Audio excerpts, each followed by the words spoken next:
ఈరోజు మిర్యాల శిరీష గారు 2024 రంపచోడవరం నియోజకవర్గం ఎమ్మెల్యేగా గెలుపొంది మొదటిసారిగా దేవపట్నం మండలం ఇందుకూరు దేవపట్నం జూనియర్ కాలేజ్ని సందర్శించడం జరిగింది. మనం చూస్తున్నాం కదా, విజువల్స్ అవేవి. మేడం గారిని రావడం జరిగింది. విద్యార్థులు గౌరవంగా మేడం గారికి స్వాగతం పలకడం జరుగుతుంది. వారు పూలతో సత్కరించడం కూడా జరుగుతుంది.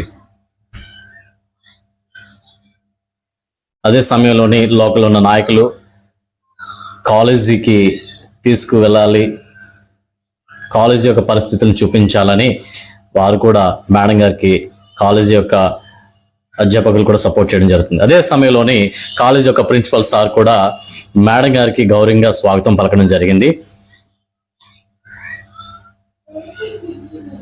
వారు కాలేజీ యొక్క తాత్కాలికంగా నిర్వహిస్తున్న ఆఫీస్ రూమ్లో వారికి సత్కరించడం జరిగింది.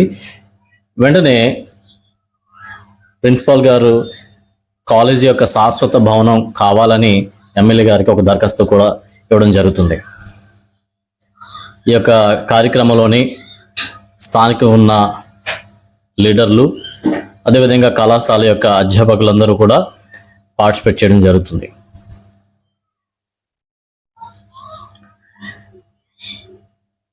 ఎమ్మెల్యే గారు ఒకసారి మీరు నిర్వహిస్తున్న కళాశాలను ఒకసారి పరిశీలిద్దామని చూడడం జరుగుతుంది.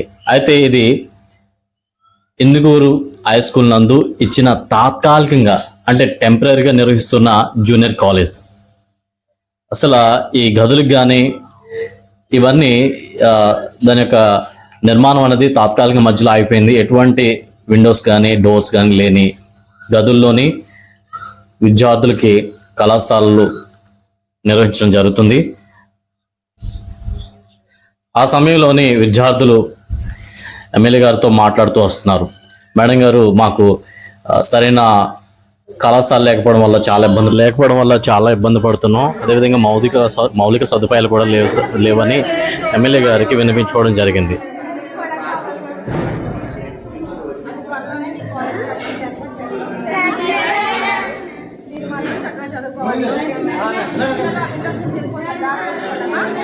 వెంటనే ఎమ్మెల్యే మేడం గారు ఇమీడియట్లీ విద్యార్థులకి ప్రామిస్ చేయడం జరిగింది.